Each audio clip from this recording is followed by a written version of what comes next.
E aí, meus consagrados? Beleza? Puxa a cadeira, se ajeita aí que hoje o bagulho vai ser doido. A história de hoje, mano, é sobre um cara que ralou tanto na vida que o universo decidiu dar um game over e um new game mais pra ele ao mesmo tempo. Tá ligado? Então bora lá, que essa saga tá só começando. A gente começa essa parada num cenário que, pra ser sincero, é meio deprimente. Pensa num escritório genérico, de noite, só que é tipo, a terceira noite seguida. A única luz que tem é a de um monitor, piscando e jogando aquele brilho azulado num rosto que tá só a capa da gaita. Esse aí, mano, é o nosso prota, Kim Tae-sung. Um programador de 32 anos que, nesse exato momento, tá parecendo mais um zumbi de 80. O cara tá há mais de 72 horas acordado, trampando num projeto que o chefe dele prometeu que era pra ontem. Tá ligado aquele trampo que suga sua alma? Então, é esse.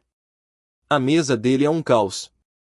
Copo de café instantâneo vazio, embalagem de salgadinho, mais um copo de café. O cara tá movido a cafeína e pura força de vontade, que já tá no finalzinho. Os olhos dele tão vermelhos, ardendo, e cada vez que ele digita uma linha de código, parece que o cérebro dele dá uma tela azul.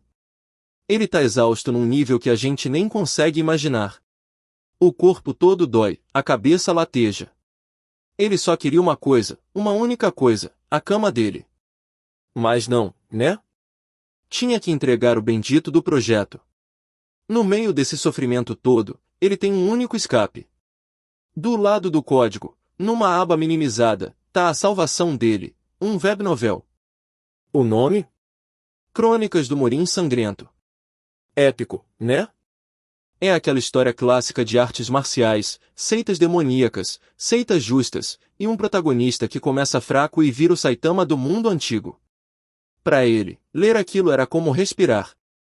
Enquanto o mundo real dele era cinza e cheio de bugs pra corrigir, o mundo de Morim era vibrante, perigoso e emocionante. Ele para de digitar por um segundo, o corpo simplesmente não responde mais. Ele clica na aba da novel, só para dar uma olhada. O protagonista da história, Baek Jin-woo, tinha acabado de derrotar um vilãozinho de quinta categoria, um tal de Jin Woo-yeon, da seita das sombras carmesim. Tae-sung até dá um sorrisinho cansado, pensando bem feito, otário. Quem manda ser vilão? Esse Jin Woo-yeon da história era o típico nobre arrogante, cruel, que só servia de escada pro herói principal mostrar o quão forte ele tava ficando. Um personagem totalmente esquecível, que morria e ninguém sentia falta. E é nesse momento, mano, com o pensamento nesse vilão secundário, que o corpo do Kim Tae-sung finalmente desiste. Ele sente uma pontada aguda no peito, uma dor que faz ele perder o ar. A visão fica turva, o som do teclado do colega do lado some, tudo fica abafado. A última coisa que ele vê é a tela do computador, com a página da novel aberta. A última coisa que ele pensa é, eu só queria dormir um pouco. E aí, mano, escuridão. Fim da linha. O cara morreu de tanto trabalhar. Karoshi, tá ligado? Morte por excesso de trabalho. Que final bosta, né? Mas calma, que é aqui que a história de verdade começa. Pausa dramática. Pô. Luz. Mas não é a luz do hospital, nem a luz do céu, nem nada disso. É uma luz suave, que entra por uma janela de papel de arroz. O nosso prota, ou melhor, a consciência do nosso prota, começa a acordar. A primeira coisa que ele sente não é dor. É conforto. Um conforto absurdo. Ele tá deitado em algo macio, fofinho, coberto por uma seda que parece que custa mais do que o apartamento dele. O ar tem um cheiro estranho, uma mistura de incenso de sândalo com alguma outra erva que ele não conhece. Ele abre os olhos, piscando devagar, e a primeira coisa que ele vê é um teto de madeira escura, toda trabalhada, com os desenhos de dragão entalhados. Ele fica ali, deitado, processando. Ué? Onde eu tô? Isso aqui não é o meu AP, nem o hospital. Ele senta devagar, e o corpo dele, mano, o corpo dele se move com uma facilidade que ele não sentia há anos. Sem dor nas costas, sem rigidez no pescoço. Ele olha para as próprias mãos. São mãos de um jovem, pele lisa, dedos longos, sem nenhum calo de tanto digitar. Ele toca no próprio rosto. É liso, sem a barba por fazer, sem as olheiras fundas. O cabelo, ele puxa uma mecha e vê que tá longo, preto e sedoso, caindo pelos ombros. Aí o pânico começa a bater. Ele levanta de vez. O quarto é gigantesco. Todo no estilo asiático antigo, tá ligado? Móveis de madeira laqueada, biombos pintados à mão, e numa parede, pendurado num suporte, tem uma espada. Uma espada de verdade, com a bainha preta e detalhes em vermelho. Caraca, que lugar é esse? Ele corre, meio tropeçando nas próprias pernas, até um espelho de bronze polido que tá num canto. E quando ele olha o reflexo, o coração dele para. De novo. O cara no espelho não é Kim Tai-sung, o programador de 32 anos. É um moleque. Um moleque de uns 19 anos, bonito pra caramba, mas de um jeito meio intimidador. Rosto pálido, traços afiados, e os olhos têm um brilho de arrogância, de crueldade. É um rosto que ele conhece. Ele fica encarando o reflexo, a boca seca. Não, não pode ser. E aí, como uma enxurrada, vem a dor de cabeça. Mas não é uma dor de cabeça normal. É como se a mente dele estivesse sendo invadida. Memórias. Dezenas, centenas de memórias que não são dele começam a pipocar na cabeça. Cenas de um garoto sendo treinado até o limite. Cenas dele humilhando os servos. Cenas dele sorrindo enquanto praticava técnicas de espada mortais. Cenas de reuniões numa seita sombria, onde todos o tratavam com uma mistura de medo e respeito. E no meio dessas memórias, nomes surgem. Seita das Sombras Carmesim. 5 grandes seitas demoníacas. E o nome dele, o nome que todos usam para se referir a ele nessas memórias. Jin Woo-yeon. Aí, mano, a ficha cai. Cai com o peso de um caminhão. Jin Woo-yeon. O vilãozinho da novel. O personagem que ele viu morrer na tela do computador segundos antes de morrer. Ele cambaleia para trás, caindo sentado na cama luxuosa. A cabeça dele tá girando. Eu reencarnei? Mas, por quê? E por quê? Por que logo nele? Ele tá dentro da Crônicas do Morim Sangrento. Não como um leitor, mas como um personagem. E não é o protagonista maneirão, não. É o vilão secundário. O saco de pancadas. O cara que existe na história por um único motivo, ser morto pelo herói para mostrar o quão forte o herói ficou. Ele lembra perfeitamente do capítulo. Capítulo 50. Jin Woo-yeon, cheio de arrogância, desafia o protagonista Baek Jin-woo por causa de alguma besteira, tipo um artefato ou uma disputa de território. E o Baek Jin-woo, que já tá começando a ficar boladão, simplesmente humilha ele na frente de todo mundo e corta a cabeça dele fora com um único golpe. Fim. Acabou. A carreira do vilão durou 50 capítulos. O nosso prota, agora no corpo do Jin Woo-yeon, começa a rir. Um riso desesperado, histérico. O cara trabalhou a vida inteira até morrer de exaustão, sonhando com um pouco de paz, e o universo joga ele no corpo de um cara que tá numa contagem regressiva para ser decapitado. Que piada de mau gosto, tá ligado? Ele para de rir e olha em volta. O quarto luxuoso, as roupas de seda, a espada cara na parede, tudo isso pertence a um homem condenado. Ele é o jovem mestre da seita das Sombras Carmesim, uma das seitas mais temidas do mundo demoníaco. Ele tem poder, tem status, tem subordinados que tremem na base só de olhar para ele. Mas nada disso importa, porque ele sabe o roteiro. Ele sabe o final dele. E aí, no meio do pânico e do desespero, um pensamento surge. Um pensamento que começa a sobrepor todos os outros. Ele olha para a cama. Aquela cama enorme, macia, com travesseiros de pluma de ganso e cobertores de seda.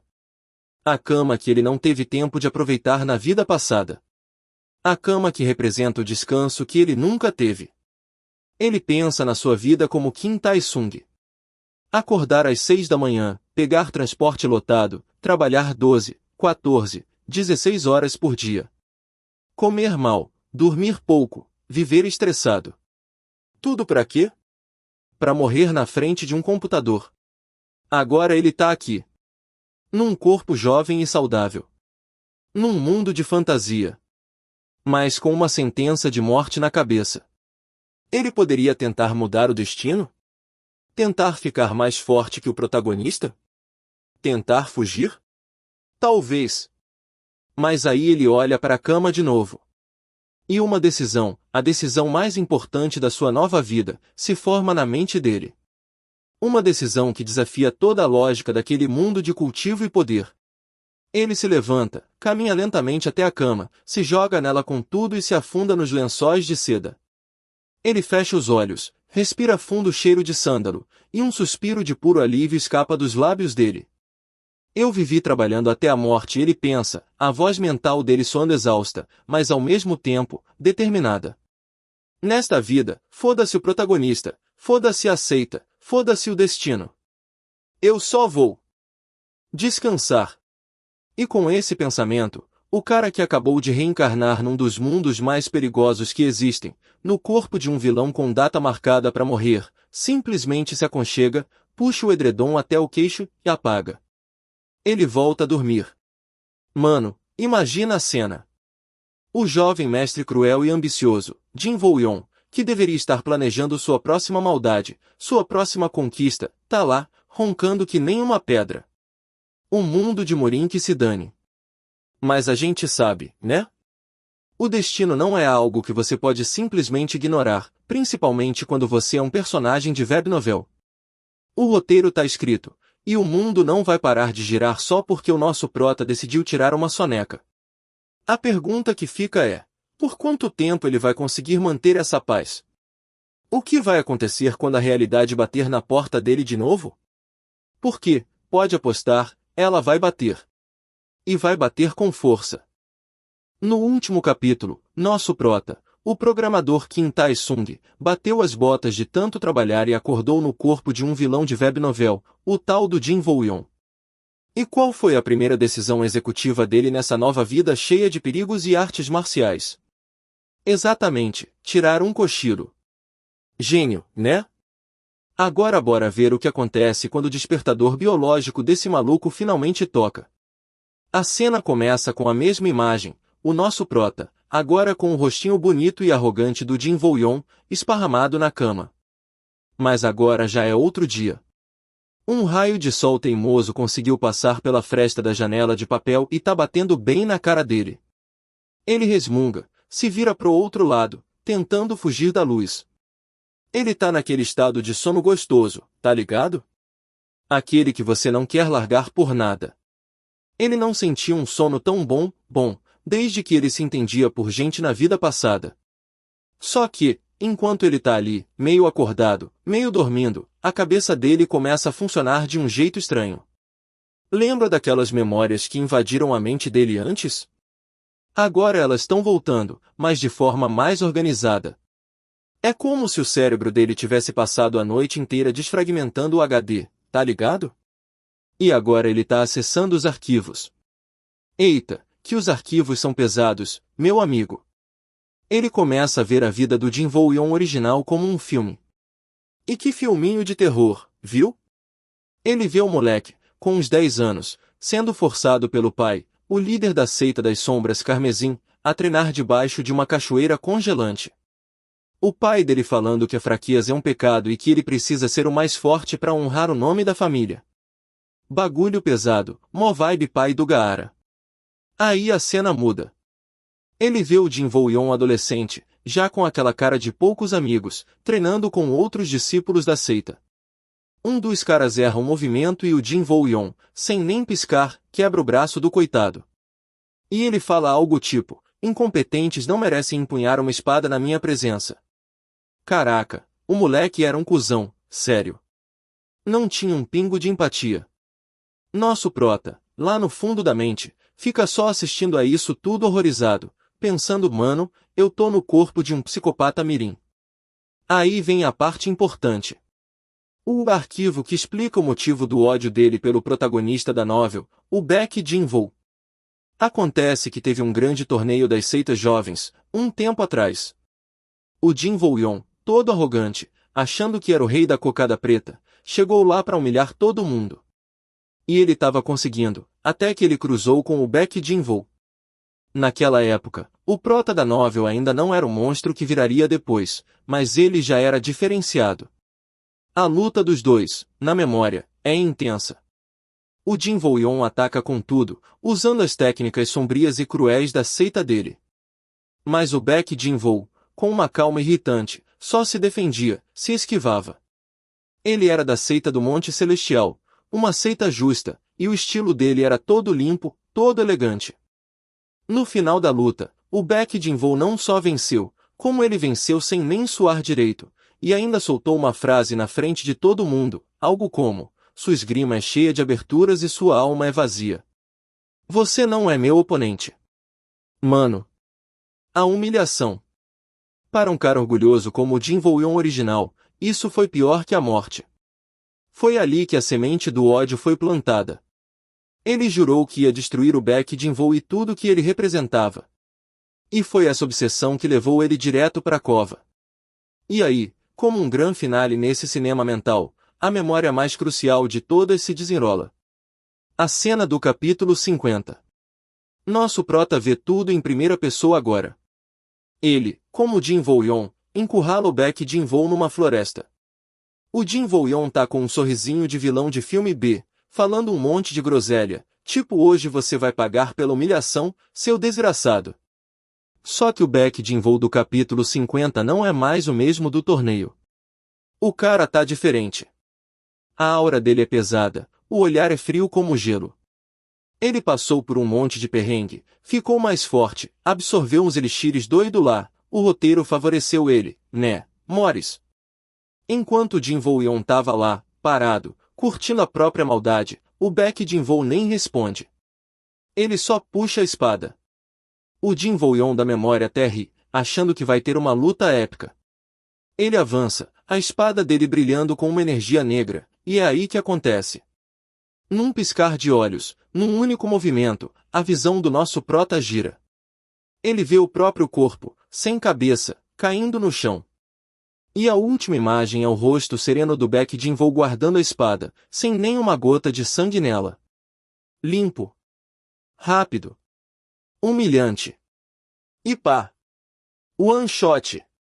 O prota da novel arranca a cabeça dele fora só pra mostrar que subiu de nível. Fim da linha.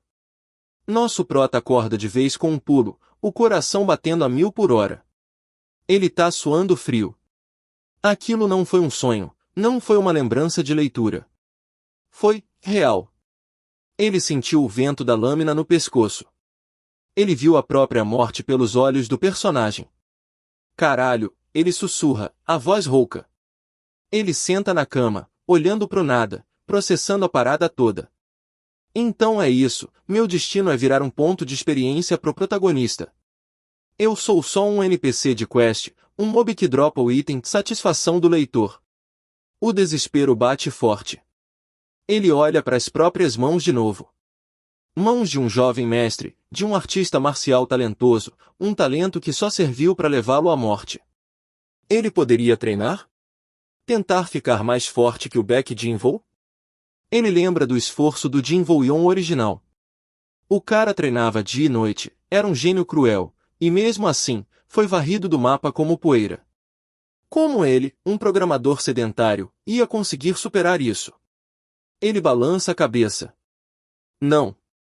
Impossível. Competir com o protagonista de uma história é como tentar ganhar uma corrida contra um cara que tem o poder de se teleportar para a linha de chegada. O autor tá do lado dele, o universo tá do lado dele. É uma batalha perdida. E aí, o pânico começa a diminuir. E no lugar dele, uma outra sensação, muito mais familiar, começa a tomar conta. Uma sensação de cansaço. Um cansaço existencial. Ele olha em volta do quarto de novo. O sol da manhã iluminava tudo, fazendo o ouro dos móveis brilhar. A brisa que entrava pela janela era fresca. O silêncio era pacífico. Ele olha para a cama. A cama. A porra da cama mais confortável do universo. Fofinha, cheia de travesseiros, com lençóis que parecem um abraço. Ele pensa na sua vida antiga. Acordar antes do sol nascer, o alarme estridente, o café requentado, o trânsito, o chefe gritando. Ele lutou, lutou, lutou, e morreu. O Jin Woo-yeon original também lutou, treinou, planejou, e morreu. Uma clareza absurda, uma epifania divina, desce sobre ele. Qual o ponto, ele pensa. Qual o maldito ponto de lutar tanto? Se eu vou morrer de qualquer jeito, por que não morrer, confortável? Ele se levanta, mas não para treinar. Ele vai até a janela, olha lá para fora. Vê os pátios da seita, os guardas treinando com uma disciplina assustadora. Vê a montanha ao longe, um lugar cheio de bestas demoníacas e perigos. O mundo lá fora é estressante. É cheio de gente querendo te matar. É, basicamente, um grande escritório corporativo, só que com espadas. Ele fecha a janela de madeira com um baque suave. Vira as costas para o mundo lá fora. Um sorriso, o primeiro sorriso genuíno naquele rosto, aparece. Não é o sorriso arrogante do Jin Woo-yeon. É o sorriso cansado e satisfeito de Kim Tae-sung, que finalmente encontrou o paraíso. Ele caminha de volta para a cama. Ele ajeita os travesseiros. Ele se deita, suspirando de prazer ao sentir a maciez das costas. Eu já sei o final do filme, ele murmura para o teto. Eu morro no capítulo 50. Beleza. Até lá, são quantos dias? Meses? Anos? Não importa. Ele se vira de lado, se aninhando como um gato. Na minha vida passada, eu vivi para trabalhar. Foi uma merda. Nesta vida, eu vou viver para descansar. Ele puxa o edredom de seda até o pescoço. Meu novo objetivo de vida é procrastinar minha própria morte no maior luxo possível. Foda-se o Baek Jin-woo. Foda-se a seita. Eu, Jin Woo-yeon, declaro oficialmente aberta a minha aposentadoria. E com essa resolução firme, com essa nova e gloriosa filosofia de vida, o vilão que deveria estar tramando a queda do herói, fecha os olhos e volta a dormir. Profundamente. A câmera se afasta lentamente da cama, mostrando o jovem mestre dormindo serenamente, um contraste bizarro com a reputação de demônio que ele tem. O quarto tá quieto, pacífico, mas aí, do lado de fora da porta, asterisco toque, toque, toque, asterisco uma batida firme na porta de madeira. Asterisco toque, toque, toque, asterisco a batida fica mais insistente. E uma voz grave e respeitosa ecoa pelo silêncio. Jovem mestre? Jovem mestre, por favor, perdoe a interrupção, mas o Lorde da seita exige sua presença. Temos uma missão urgente. O nosso prota, lá no meio do seu sono divino, só franze a testa, irritado. Ele se mexe, bota o travesseiro em cima da cabeça, tentando abafar o som. Eita, parece que o mundo lá fora não tá muito afim de deixar o nosso prota tirar o seu sono de beleza. Quem será que tá enchendo o saco? E que missão urgente é essa? Será que o nosso herói da preguiça vai conseguir ignorar o chamado do dever? Ah, meu amigo, isso a gente vai ter que esperar para ver. Fica aí, que a coisa vai começar a ficar interessante. Até o próximo capítulo. Então, a cena abre com o nosso herói, Jin Woo-yeon, no sétimo sono. Mas não é um sono qualquer, mano. É o sono. Aquele sono REM profundo, com direito a sonho e tudo. E que sonho, meus amigos! Ele não tá sonhando com espadas ou poder. Ele, a consciência de Kim Tae-sung, tá sonhando que tá numa praia. Areia branquinha, água azul clarinha, um solzinho gostoso na pele. Ele tá numa daquelas cadeiras de praia, de óculos escuros, segurando um copo suado com algo que parece uma caipirinha. Não tem chefe, não tem prazo, não tem bug para corrigir. Só o barulho das ondas e uma paz que ele não sentia, bem, nunca. Ele tá prestes a dar mais um gole na bebida dos deuses quando, asterisco toque, toque, toque, asterisco o som da batida na porta do quarto dele vaza pro sonho. No sonho, parece um cocô caindo na areia. Ele ignora. Asterisco toque, toque, toque, asterisco mais alto. Mais insistente. No sonho, agora parece que alguém tá martelando um quiosque do lado dele. Ele franze a testa, irritado. Pô, qual foi? Nem no paraíso ele pode ter paz? E aí a voz vem, abafada pela porta e pela distância, mas firme como uma rocha. Jovem mestre? Com sua licença, jovem mestre. Trago notícias urgentes. Essa voz rasga o sonho dele no meio. A praia some. A caipirinha evapora. A paz vai pro espaço. De repente, ele tá de volta no quarto luxuoso, debaixo do edredom, com a cabeça doendo de raiva por ter sido acordado. Ele abre um olho, só uma frestinha, e encara a porta de madeira maciça como se pudesse incinerá-la com o olhar. Notícias urgentes, ele resmunga baixinho para si mesmo, a voz toda ferrada de quem acabou de acordar. Urgente para quem, cara pálida? A única coisa urgente aqui é meu ciclo de sono. Ele se vira pro outro lado, decidido a ignorar. Técnica milenar do se eu não vejo, não existe. Mas o cara lá fora é persistente. Asterisco toque, toque, toque, asterisco jovem mestre. É um assunto de extrema importância, ordenado diretamente pelo Lorde da seita. Ah, pronto. Tinha que envolver o chefão. O pai dele. O cara aqui, pelas memórias que ele absorveu, é basicamente o Darth Vader do mundo de Murim, só que com umas roupas de seda chiques. Nosso prota suspira. Um suspiro longo, sofrido, o suspiro de um homem que só queria mais 5 minutinhos. Ele sabe que se ignorar uma ordem direta do líder da seita, a coisa pode ficar feia. Feia tipo. Guardas arrombam a porta e te arrastam para fora da cama. E isso, definitivamente, ia atrapalhar o descanso dele. Com a força de vontade de um cara se arrastando para trabalhar na segunda-feira, ele joga as pernas para fora da cama. O chão de madeira tá frio. Ele se arrepia todo. Que ódio! Ele se levanta, o cabelo comprido e preto todo bagunçado, o pijama de seda amassado. Ele parece um príncipe da Disney depois de uma rave de 3 dias. Ele caminha até a porta, arrastando os pés, e a abre com uma brutalidade sonolenta. Do outro lado, tá o cara da voz. E mano, que cara! O bicho é um armário.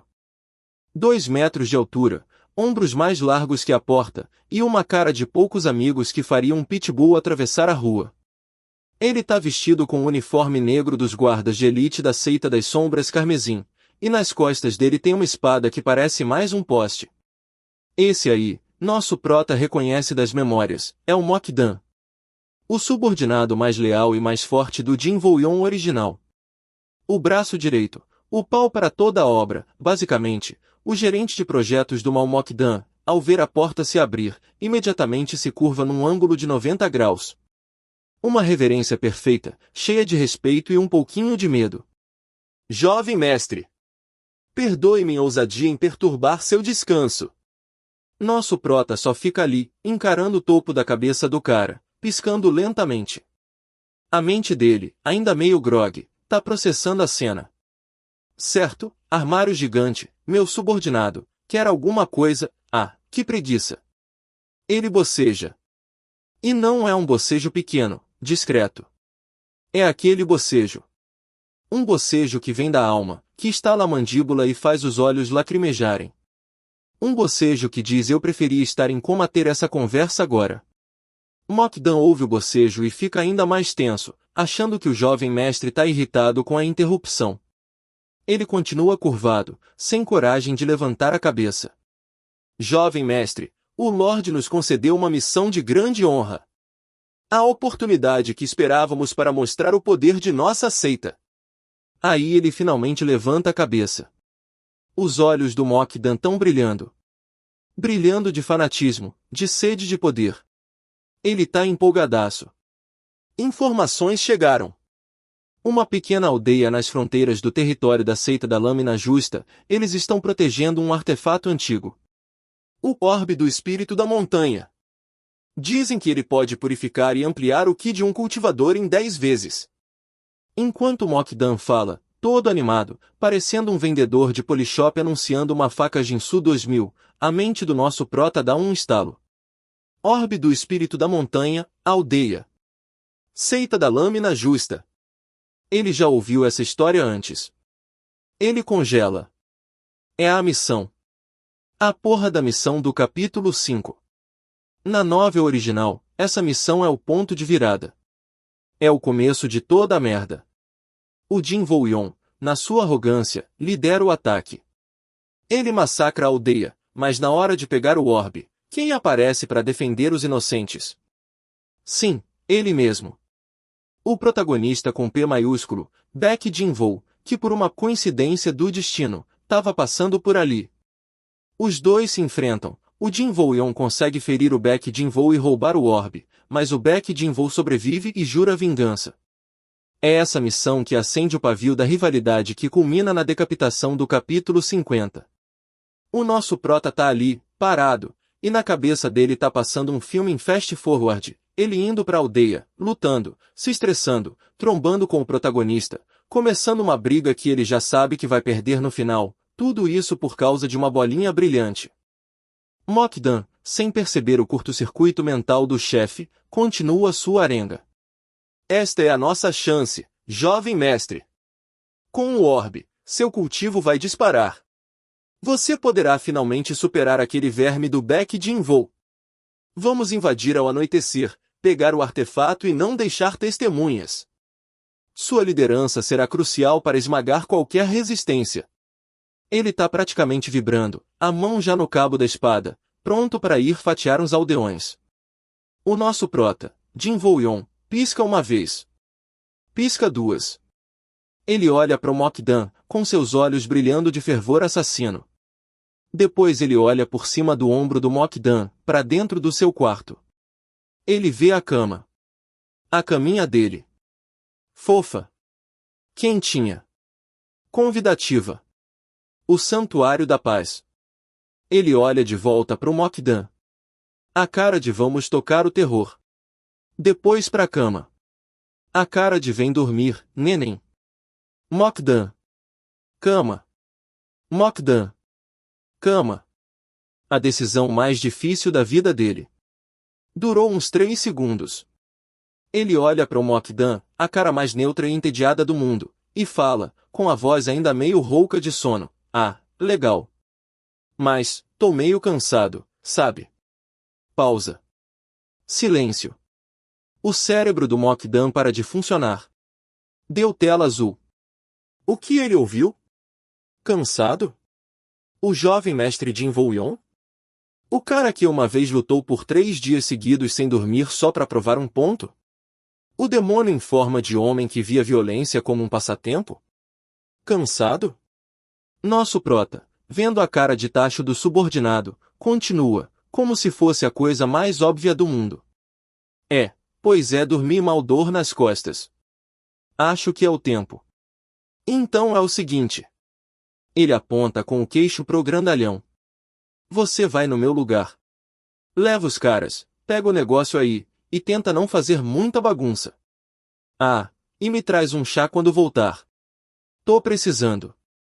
E com isso, ele começa a fechar a porta. Mokdan desperta do transe.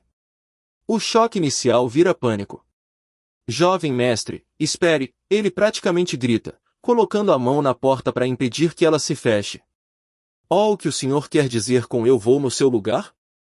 Esta é uma missão de honra. Sua presença é necessária. Foi uma ordem direta do seu pai que você liderasse. O prota suspira de novo, dessa vez com uma impaciência genuína. Mano, qual parte do tô cansado você não entendeu? Eu tô exausto. Moído. Só o pó da rabiola. Eu não tenho condição de liderar nenhuma fila de pão agora, quanto mais um ataque a uma vila. Vocês são a tropa de elite, não são? Se virem. Agora, se me dá licença. Mokdan tá desesperado. A mente dele não consegue computar essa situação. Isso nunca aconteceu. O jovem mestre recusando uma chance de lutar, de humilhar inimigos, de ganhar poder? Isso é um teste? É alguma estratégia psicológica super avançada que ele não tá entendendo? Mas, jovem mestre, ele insiste, a voz quase suplicante. A honra da seita. A sua reputação. O que os outros vão pensar se o senhor se recusar a lutar? E o Baek Jin-woo? Essa é a chance de obter o poder para esmagá-lo. Ao ouvir o nome do protagonista, o nosso prota para por um segundo. Ele abre a porta de novo, só um pouquinho, e encara o Mokdan. Por um instante, Mokdan acha que conseguiu, que despertou o espírito de luta do seu mestre. Mas o Jin Woo-yeon só inclina a cabeça, com uma expressão de pura confusão. Baek Jin, quem? Ah, o cara lá. Foda-se ele. Bum. Se o "tô cansado" foi um tapa, essa frase foi um gancho de direita no queixo do Mokdan. Foda-se o Baek Jin-woo? O arqui-inimigo? A razão de todo o esforço e treinamento do jovem mestre nos últimos anos? Nosso prota não dá nem tempo pro cara processar o nocaute. Ele simplesmente empurra a mão do Mokdan da porta, olha para ele com o máximo de seriedade que consegue reunir e diz, escuta aqui, ô grandão. A única coisa que eu vou esmagar hoje é esse travesseiro com a minha cabeça. Agora, vaza. E não me acorde de novo a não ser que o prédio esteja pegando fogo. E mesmo assim, pense duas vezes. E com um asterisco claca asterisco final, ele fecha a porta na cara do subordinado mais leal e mortal da seita. Ele tranca a porta por dentro. O som do ferrolho correndo soa como uma sentença final. Do lado de fora, Mokdan fica parado, olhando para a porta fechada, completamente perdido. O que caralhos acabou de acontecer? O mundo dele virou de cabeça para baixo. O sol nasceu no oeste? O inferno congelou? E do lado de dentro? Nosso prota nem pensa duas vezes. Ele atravessa o quarto, se joga na cama com um gemido de satisfação, puxa o edredom de seda quentinho até o nariz e se enterra no conforto. Um mundo lá fora que se exploda. A missão, o artefato, o protagonista, tudo problema dos outros. Mas enquanto ele se aconchega, prestes a voltar pro seu sonho na praia, ele não tem ideia do que sua decisão acabou de causar. Ele acha que tá evitando o roteiro, fugindo do destino. Mas e se a recusa dele for, na verdade, um novo tipo de gatilho? Uma ação tão fora da curva, tão inesperada, que o próprio sistema do universo precise se recalibrar? Ele tá quase dormindo, a mente já ficando branca, quando de repente, bem na frente dos olhos fechados dele, um brilho azul começa a piscar. Uma luz que não vem do quarto. E uma linha de texto, como a de um videogame, começa a se formar na escuridão da mente dele. Eita! Que porra é essa agora? Parece que a preguiça dele chamou a atenção de alguém, ou de algum asterisco coisa asterisco. E agora, meus amigos, é que o jogo vai começar a ficar interessante de verdade. Segura a ansiedade pro próximo capítulo. A cena começa exatamente onde paramos. O nosso prota tá no Nirvana. Ele se jogou na cama, o corpo todo relaxado, a mente finalmente em silêncio depois daquele estresse todo de ser acordado. Ele tá ali, se aninhando no edredom de seda, o cheirinho de sândalo no ar. É a paz. Ele tá com um sorrisinho de canto de boca, aquele sorriso de quem acabou de cancelar um compromisso chato. Ele tá pensando, é isso. Consegui. O primeiro dia da minha aposentadoria de vilão. Agora é só dormir até o capítulo 49 e depois eu penso no que fazer, ou não. Ele fecha os olhos, a escuridão é bem-vinda, quentinha, confortável. A consciência dele tá começando a se dissolver naquele estado delicioso que precede o sono profundo. Ele já tá quase lá, quase voltando para a praia particular dele com a caipirinha imaginária. Quando, de repente, asterisco Jin, asterisco um som. Um som que não pertence àquele lugar. Não é o som de uma espada, nem de um gongo, nem de um servo andando no corredor. É um som eletrônico. Limpo, cristalino, agudo. O som de uma notificação de celular. Ele franze a testa, ainda de olhos fechados. Ué, que porra foi essa? A mente dele, meio grogue, tenta buscar uma explicação lógica. Será que é algum pássaro estranho? Algum instrumento musical que ele não conhece? Mas não, o som é muito digital. É o tipo de som que ele ouvia 100 vezes por dia na sua vida passada. Ele tenta ignorar. Deve ser coisa da minha cabeça. Estresse pós-reencarnação. Ele se vira na cama, se afundando mais no travesseiro. Silêncio. Ah, viu? Era só. Asterisco Jim. Jim, asterisco 2 sons seguidos, mais altos agora. E junto com o som, algo muda. Mesmo de olhos fechados, ele percebe uma luz. Uma luz azulada, que tá pulsando contra as pálpebras dele. É como se alguém tivesse ligado uma TV de LED a um palmo do rosto dele. Aí a irritação começa a vencer o sono. Ah, qual é? Ele resmunga. Ele abre os olhos, pronto para xingar quem quer que seja o infeliz que tá com uma lanterna mágica na cara dele, e ele congela. Não tem ninguém no quarto. Não tem lanterna. Mas bem na frente dele, flutuando no ar a uns 2 metros da cama, tem uma tela. Uma tela retangular, translúcida, de um azul vibrante, com letras brancas brilhando nela. É tipo uma interface de filme de ficção científica, mano. Tá ali, parada no ar, imóvel e completamente fora de lugar naquele quarto de madeira antiga. Ele fica olhando para aquilo, a boca ligeiramente aberta. O cérebro dele, que é a mente de um programador do século XXI, e o cérebro de um jovem mestre do mundo Murim, entram em conflito. Asterisco cérebro de programador asterisco holograma? Interface de realidade aumentada? Alguém hackeou meu campo de visão? Isso é tecnologicamente impossível. Asterisco cérebro de Murim asterisco uma arte demoníaca? Uma ilusão de um inimigo? Uma armadilha do Lorde da seita para testar minha lealdade? Ele se senta devagar na cama, sem tirar os olhos da tela. A primeira reação dele é cautela. Ele circula um pouquinho do Ki do corpo, uma habilidade que ele herdou do Jin Vouyon original, e foca nos olhos. É uma técnica básica para ver através de ilusões. Mas nada acontece. A tela continua lá, sólida, nítida. Não é uma ilusão. Ok, não é uma ilusão, ele sussurra para si mesmo, o coração começando a acelerar um pouco. Então, o que é? Ele, como bom profissional de TI, tenta a abordagem lógica. Ele olha em volta, procurando um projetor, alguma fonte de luz. Nada. A tela parece gerar a própria luz. Ele estica a mão, devagar, com medo de levar um choque ou ter a alma sugada, e tenta tocar na tela. O dedo dele atravessa o holograma como se fosse fumaça. Mas ele sente uma leve estática, um zumbido de energia no ar. Ele coça a cabeça, completamente confuso. E aí ele foca no que está escrito na tela. As letras são brancas, numa fonte que parece a Times New Roman, acredita? Totalmente sem estilo. E o texto pisca lentamente.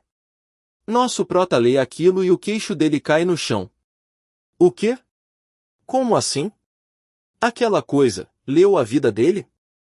Leu a alma dele? Preguiça procrastinadora crônica? Pô, precisava ofender também? Ele fica encarando as palavras, chocado. Isso é muito específico. Não pode ser uma armadilha genérica. Aquilo sabia sobre Kim Tai-sung. Sabia como ele morreu. Sabia o que ele mais queria na vida. Enquanto ele está nesse estado de choque, o texto na tela some e um novo aparece, com outro asterisco Jin, asterisco para anunciar. Mano. Pausa. Vamos processar isso juntos.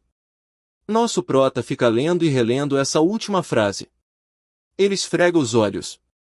Ele se belisca. Com força. Ai. Não, ele não tá sonhando. A tela ainda tá lá. Sistema. De. Cultivo. Pela. Preguiça. Um sorriso lento, mas muito, muito largo, começa a se formar no rosto dele. Primeiro é só um cantinho da boca. Depois o outro. E de repente, ele não aguenta. Ele joga a cabeça para trás e começa a rir. Uma risada alta, genuína, descontrolada.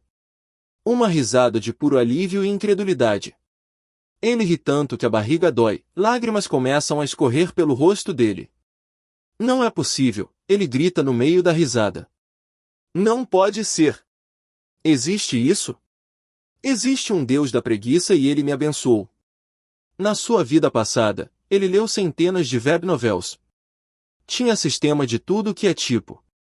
Sistema de espadachim, sistema de necromante, sistema de culinária, mas um sistema de preguiça? Isso era novo. Isso era perfeito. Era como se o universo olhasse para ele, visse o coitado que ele era, e falasse: toma aqui, meu filho. Você sofreu demais. Tá aqui o seu vale conforto divino. Depois que o ataque de riso passa, ele enxuga as lágrimas, respirando fundo. Ele se sente mais leve do que nunca. Aquele medo do futuro, do Beck Jinvou, da morte no capítulo 50. Tudo isso parece pequeno agora. Ele tem um sistema. E não é qualquer sistema. É o sistema feito sob medida para ele. Com um novo ânimo, ele se vira para a tela, agora com o olhar de um gamer prestes a explorar um novo jogo. Ok, Sistema Sam. Mostra para mim o que você sabe fazer. Como se ouvisse o pensamento dele, a tela muda de novo. 4 abas, igualzinho a um menu de RPG. Ele, sendo um ex-programador, sente um quentinho no coração. É uma Wii UX familiar. Ele pensa de status, e a aba brilha, abrindo uma nova janela. Nome, Jinvou Yon, hospedeiro, Kim Tai-sung, idade, 19 título, jovem mestre da seita das sombras carmesim do preguiçoso escolhido cultivo, pico do reino da formação de Ki, estagnado, Ki interno, 850.000 força, 35 agilidade, 42 resistência, 38 inteligência, mundo atual 65 sabedoria, vida passada 88 pontos de preguiça, PP 0 habilidades inatas, ele analisa os status. Pico da formação de Ki, então o Jinvou Yon original era bem fortinho para a idade dele, hein? Estagnado, faz sentido, o cara devia ter batido num gargalo. O que chama a atenção dele é a sabedoria, vida passada. E, pelo menos meus anos de programação serviram para alguma coisa. E o título? O preguiçoso escolhido. Ele ri disso. É ridículo e glorioso ao mesmo tempo. A parte mais importante, pontos de preguiça, PP. Então essa é a moeda do jogo, hein? Tipo XP ou dinheiro. Ele fecha a janela de status mentalmente e pensa em ajuda. Ele precisa entender as regras desse jogo. A tela de ajuda se abre. É um textão, tipo termos e condições de software que ninguém nunca lê. Mas ele, meu amigo, ele lê cada palavra. Ele é um programador, ele sabe que o diabo mora nos detalhes. Um princípio fundamental: o universo busca o equilíbrio. Sua morte por excesso de esforço gerou uma anomalia kármica.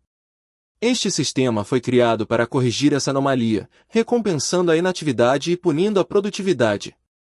Em resumo, quanto menos você fizer, mais forte você ficará. Ele para de ler. Relê a frase. Quanto menos você fizer, mais forte você ficará. É a frase mais bonita que ele já leu em 2 vidas. Ele continua.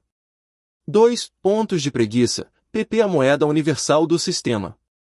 PP são gerados ao completar missões de inatividade e ao executar ações preguiçosas no dia a dia.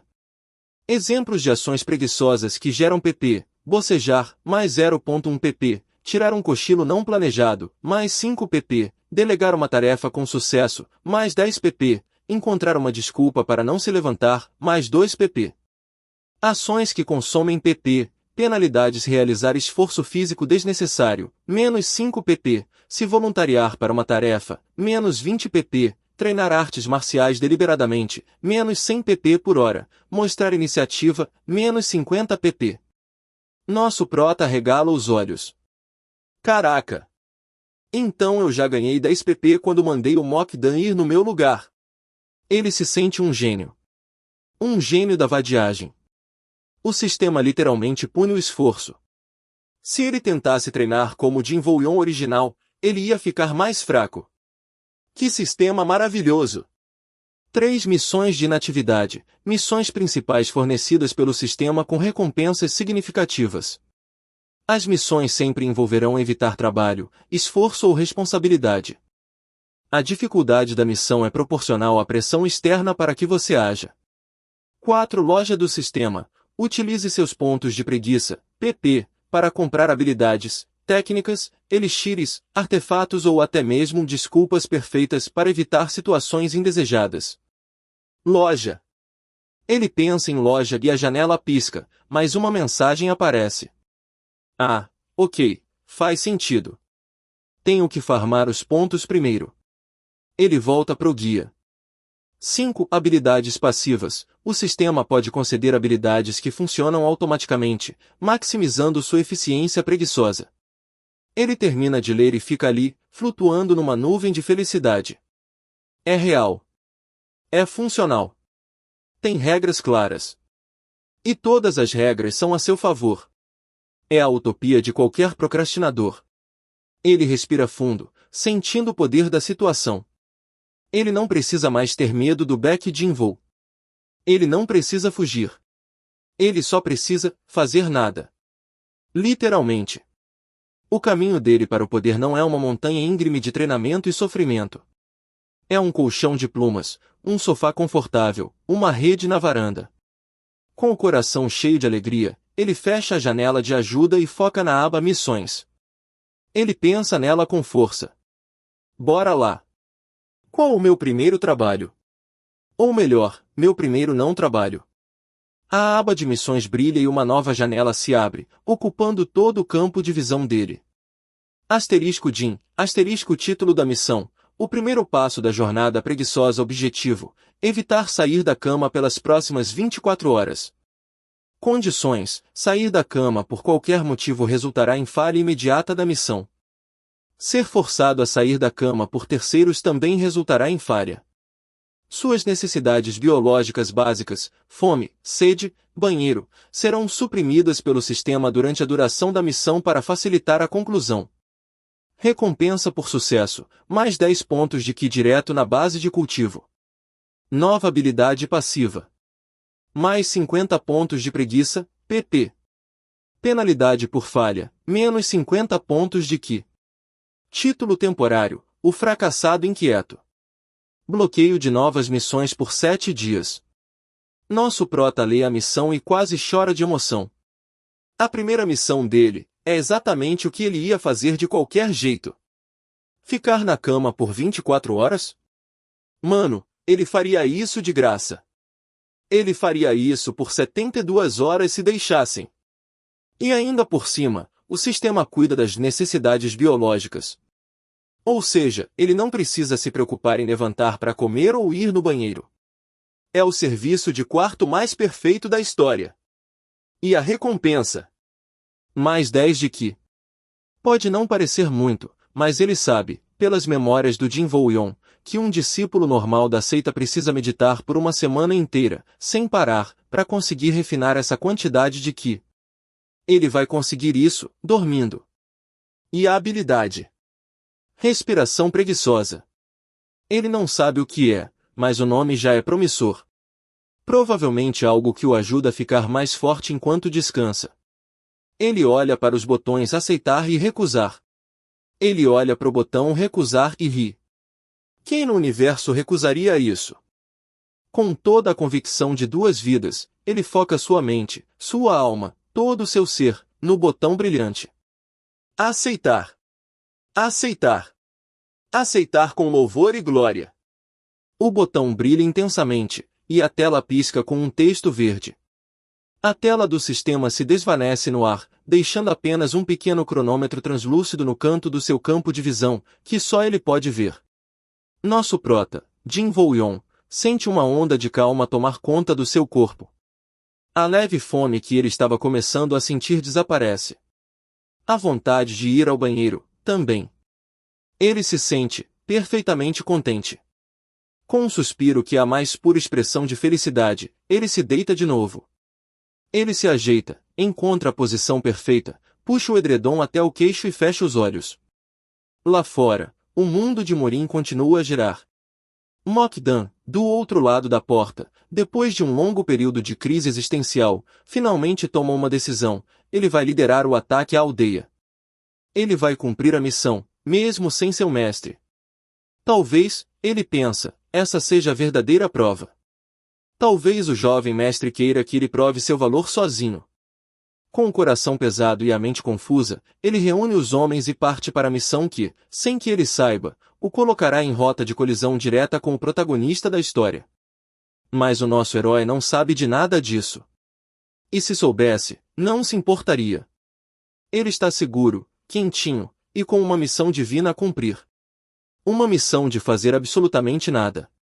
Enquanto ele mergulha no sono mais justificado e produtivo de sua vida, uma leve aura azul, quase imperceptível, começa a emanar de seu corpo. É a habilidade se ativando pela primeira vez, mesmo que ele ainda não tenha recebido oficialmente. O ki do ambiente, a energia espiritual do mundo, começa a ser lentamente atraído para ele, se refinando e se fundindo com seu corpo, sem nenhum esforço, sem nenhuma meditação. Ele nem sabe, mas enquanto ele ronca, já está começando a ficar mais forte que 99% dos discípulos que estão lá fora suando e sangrando. A jornada do vilão mais preguiçoso e, potencialmente, mais forte que o mundo de Morim já viu, começou de verdade. Mas a verdadeira pergunta é: o que acontece quando um preguiçoso começa a ficar forte pra caralho sem nem tentar? E como o mundo vai reagir quando esse inútil começar a quebrar todas as expectativas? Ah, meus amigos, o sono dele vai ser tranquilo, mas o despertar vai abalar o mundo. Fiquem ligados. No último capítulo, nosso prota, o Jin Woo-yeon 2.0, aceitou uma missão divina do recém-instalado sistema da preguiça, ficar 24 horas na cama. Enquanto o mundo lá fora pegava fogo, ele estava no seu casulo de seda, farmando XP no modo offline. Agora, bora ver o resultado desse investimento. A cena começa num silêncio quase absoluto. O sol lá fora já está em outro fuso horário, indicando que um dia inteiro se passou. A luz que entra no quarto é suave, a luz dourada do fim da tarde. E na cama, no meio daquele ninho de travesseiros e cobertores, uma figura se mexe. Nosso prota começa a despertar. Mas, mano, não é aquele despertar sofrido de quem foi atropelado por um caminhão. Não é o cansaço podre de quem virou a noite trabalhando, como ele costumava sentir na vida antiga. É diferente. É um despertar lento, gostoso. Ele se espreguiça, e o corpo dele estala de um jeito satisfatório. Ele se sente leve, revigorado. É a sensação de quem dormiu por uma semana num hotel 5 estrelas depois de um ano de trabalho escravo.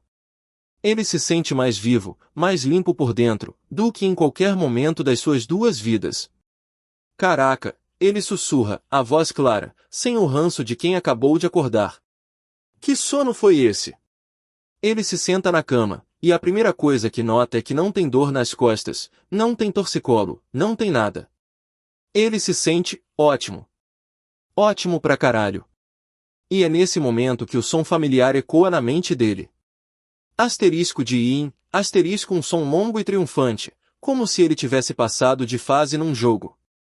E a tela azul, que ele já considera sua melhor amiga, aparece flutuando na frente dele, brilhando mais intensamente do que antes. Nosso prota lê aquilo e dá um sorriso orgulhoso. SSS+. Ele tirou a nota máxima em ser inútil. Eu nasci para isso, ele pensa, todo pimpão. A tela pisca, e as recompensas começam a aparecer, uma por uma. No momento em que essa frase aparece, ele sente. É uma onda de energia quente que surge no centro do seu peito e se espalha por todo o corpo. Não é violento, é suave, como tomar um copo de água morna num dia frio. Ele sente seus meridianos, os canais de energia do corpo, se expandindo um pouquinho, se fortalecendo. Ele fecha os olhos e consegue ver o que dentro dele. Antes era 850, agora ele sente que está mais cheio, mais potente. O sistema não mentiu. Ele ficou mais forte, dormindo. A próxima recompensa aparece. Boa! 50 pontinhos já na estreia. Falta pouco para 1000, se eu continuar nesse ritmo, em 20 dias de pura vadiagem eu já posso comprar alguma coisa. A mente de programador dele já tá fazendo as contas, otimizando a preguiça. E aí vem a joia da coroa. Uma técnica de respiração subconsciente que absorve e refina automaticamente o qi do ambiente enquanto o hospedeiro está em estado de repouso, dormindo, meditando ou simplesmente sem fazer nada. A eficiência da absorção aumenta com o nível da habilidade e a qualidade do ambiente. Absorve que é uma taxa equivalente a 1 hora de meditação de um cultivador comum para cada 4 horas de sono. Nosso prota lê a descrição e o cérebro dele dá uma travada. Ele lê de novo. E de novo. Espera aí. Ele faz a conta. Se eu dormir 8 horas por noite, o que é o meu objetivo mínimo de vida agora? Isso equivale a 2 horas de meditação intensa, todo dia, sem fazer absolutamente nada. Ele fica em choque. Nas memórias do Jin Woo-yeon original, ele se lembra do sacrifício que era cultivar. O cara passava noites em claro, sentado em posição de lótus, suando em bicas, forçando o qi a circular, lutando contra a dor e o cansaço mental, tudo para avançar um pouquinho. Mestres de seitas passavam décadas em reclusão para conseguir um avanço de reino. E ele consegue o mesmo resultado, ou até melhor, enquanto sonha com praias e caipirinhas. Mano, isso não é um Shea. Isso é quebrar o jogo. Isso é jogar no modo criativo do Minecraft enquanto todo mundo tá no survival hardcore, ele murmura, os olhos arregalados. Isso é perfeito demais. A tela do sistema se apaga. Ele fica ali, sentado na cama, processando a magnitude da sua nova habilidade. Ele precisa testar. Ele fecha os olhos, tentando se concentrar como Jin Woo-yeon faria. Ele tenta sentir o qi do ambiente, puxar para dentro de si, circular pelos meridianos, mas ele não sente nada acontecendo. Ele franze a testa. Ué, não tá funcionando. Mas aí ele para. Ele para de tentar asterisco.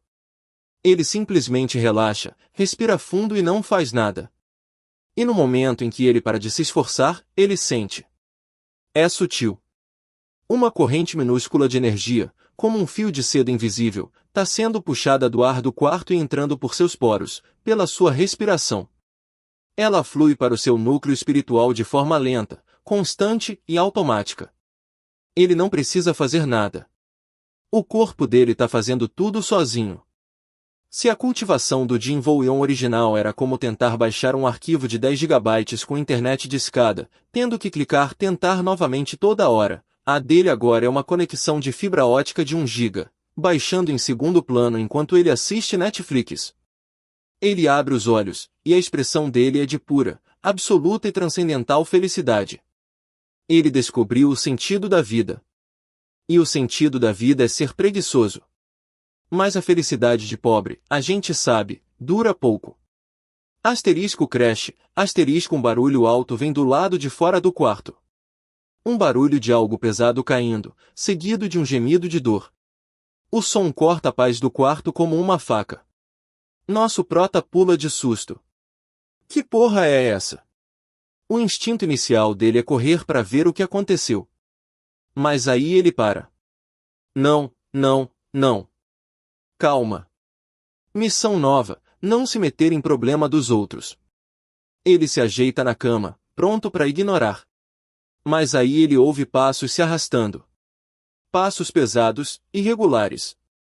E uma respiração ofegante, sofrida. Os passos param bem na frente da porta dele. Asterisco toque, asterisco a batida é fraca, hesitante. Completamente diferente da batida firme e insistente do dia anterior. Uma voz rouca, cheia de dor, chama do outro lado. J. Jovem mestre, sou eu. Mokdan, eu, retornei. Ah, merda. O gerente de projetos do mal voltou. E pelo som, o projeto não deu muito certo. Nosso prota suspira. Ele não quer lidar com isso. Ele realmente não quer.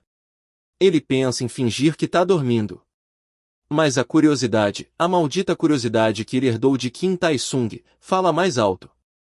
E, para ser sincero, ele quer saber o que aconteceu na missão que ele pulou fora. Ele quer a fofoca. Com um suspiro de mártir, ele se levanta. Sistema, isso conta como esforço, ele pensa. Nenhuma notificação aparece. Ufa! Abrir a porta para ouvir fofoca tá liberado. Ele vai até a porta, destranca e abre. E a cena que ele vê é chocante. Mokdan tá ali, mas não é mais o armário imponente do dia anterior. Ele tá apoiado na parede, e se não fosse por ela, ele já teria desabado. A armadura negra dele tá toda amassada e rachada em vários lugares. Tem um corte fundo no braço esquerdo, amarrado com um pedaço de pano sujo de sangue. O rosto dele tá pálido, com um arranhão feio na bochecha, e o olhar dele, que antes era de fanatismo e orgulho, agora é de pura humilhação e derrota. Ele parece um cachorro que apanhou feio na rua. Ao ver o jovem mestre, Mokdan tenta se endireitar, tenta fazer a reverência, mas as pernas dele falham e ele quase cai. Ele se apoia na parede de novo, a cabeça baixa. Jovem mestre, ele começa, a voz trêmula. Nós falhamos. Nosso prota levanta uma sobrancelha. Ele esperava um problema, mas não um fracasso total. Falharam? Como assim? Vocês não eram a tropa de elite? Era só uma aldeia. Mokdan aperta os punhos, a vergonha queimando no rosto dele. Nós subestimamos, jovem mestre. A aldeia tinha protetores. Eram mais fortes do que a inteligência indicava. Ele respira fundo, como se a lembrança doesse. Mas o problema não foi esse. Nós teríamos dado conta deles. O problema foi, Ele, nosso prota pergunta, cruzando os braços, agora genuinamente interessado. Sim, Mokdan continua, a voz baixando. Quando estávamos prestes a tomar o orbe, um homem apareceu. Sozinho. Um moleque, na verdade. Não devia ter nem 20 anos. Usava roupas brancas, simples. E carregava uma espada comum. A mente do nosso prota dá um clique. Roupa branca, moleque, espada. Ah, não, ele pensa. Eu ri dele, jovem mestre. Eu e meus homens. Um garoto da seita justa tentando parar a elite das sombras carmesim? Mas aí, ele sacou a espada. A voz de Mokdan vacila. A esgrima dele, nunca vi nada igual. Era limpa. Pura. Cada movimento era perfeito, sem um pingo de energia desperdiçada. Ele não lutava, ele dançava. Uma dança mortal. Ele derrotou 10 dos nossos melhores homens em menos de 1 minuto, sem sofrer um arranhão. Mokdan olha para o próprio braço ferido. Eu o enfrentei. Usei a técnica da sombra devoradora, minha habilidade mais forte. E ele simplesmente desviou, como se estivesse vendo em câmera lenta, e contra-atacou. Um único golpe. Se eu não tivesse recuado no último segundo, teria perdido meu braço. Ou a cabeça. Nosso prota tá ali, parado, ouvindo tudo. Ele já sabe quem é. Ele sabe exatamente quem é. É o roteiro. O maldito roteiro se desenrolando bem na frente dele, mesmo ele tentando fugir. O protagonista, Baek Jin-woo, fez sua entrada triunfal. Nós fomos forçados a recuar. O orbe, ele o pegou.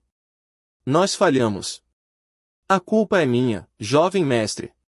Eu não fui um líder à sua altura. Sem a sua presença, sua força, sua estratégia, fomos apenas brutos incompetentes. Eu aceito qualquer punição. Mokdan finalmente consegue se ajoelhar, a cabeça tocando o chão. Ele tá esperando um grito, uma punição, talvez até a morte. Era o que o antigo Jin-woo faria. Mas o nosso prota tá quieto. Ele tá processando. Então, ele não ir pra missão não impediu o confronto. Só mudou quem apanhou. Em vez dele ser humilhado, foi o subordinado dele. O resultado final, pro protagonista, foi o mesmo. Ele apareceu, salvou o dia, pegou o item e ainda ganhou XP derrotando um bando de vilões. Uma sensação estranha toma conta do nosso prota. Não é raiva. Não é decepção. É, alívio. Um alívio gigantesco. Ufa! Ainda bem que eu não fui, ele pensa. Imagina um mico. Eu teria tomado uma surra na frente de todo mundo. Ele olha para o Mokdan, ajoelhado e tremendo no chão, esperando a sentença. E a única coisa que passa pela cabeça dele é o que ele tinha pensado antes do subordinado chegar. Ele boceja, um bocejo preguiçoso e relaxado, e fala, ah, tá. Que chato. Enfim, você trouxe meu chá. Mokdan levanta a cabeça devagar. O rosto dele é uma máscara de pura incredulidade. Ele esperava fúria, tortura, execução. E a primeira pergunta do jovem mestre é, sobre o chá? Chá, jovem mestre, ele gagueja, completamente perdido. Ué. Pedi ontem. Chá de jasmim, se não me engano. Deu para trazer ou o moleque de branco roubou isso também? A indiferença total, o desinteresse completo na falha da missão, na perda do artefato, na humilhação da seita, isso choca Mokdan mais do que qualquer punição. O que aconteceu com o mestre dele? Que tipo de demônio indiferente ele se tornou? Mas antes que Mokdan possa responder, nosso prota sente um calafrio. Ele se lembra de um detalhe. Um detalhe crucial da novel. Mokdan, ele diz, a voz de repente séria. Esse moleque, ele disse o nome dele. Mokdan, ainda atordoado, assente lentamente. Sim, jovem mestre. Depois de nos derrotar, ele ficou parado sobre o corpo dos nossos homens, olhou diretamente para mim e disse. Diga ao seu mestre para nunca mais pisar em terras justas. Diga a ele que eu, Dek Jinvou, da seita do Monte Celestial, estarei esperando. Dek. Jin. W.O. O nome ecoa no quarto. O nome do protagonista. O nome do cara que vai cortar a cabeça dele no capítulo 50. E no exato momento em que o nome é dito, no momento em que a confirmação chega, asterisco de IN, asterisco um som estridente, um alarme vermelho, pisca na mente do nosso prota. A tela do sistema parece de supetão, mas não é azul e calma. É vermelha, piscando como um alerta de emergência. Sobreviva a fúria do pai ou Lorde da seita, seu pai, está furioso com o fracasso e, principalmente, com sua recusa em liderar. Ele está vindo até seus aposentos para exigir uma explicação. Sobreviva ao encontro sem ser morto ou aleijado. Nosso prota lê aquilo e todo o sangue some do rosto dele.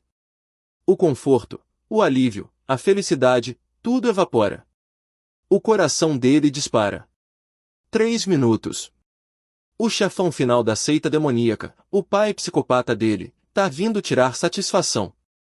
E ele sabe, pelas memórias do Jin Vouyon, que tirar satisfação com esse cara envolve ossos quebrados e cultivo aleijado. Ele olha para o cronômetro vermelho na tela, que já marca 2 horas e 59. 2 horas e 58, a sua aposentadoria tranquila. A sua vida de paz e sossego. Tudo isso está prestes a ir pelo ralo. Ele olha para o cronômetro, depois para o Mokdan confuso no chão, e uma única palavra escapa dos seus lábios, resumindo perfeitamente a sua situação. Fudeu.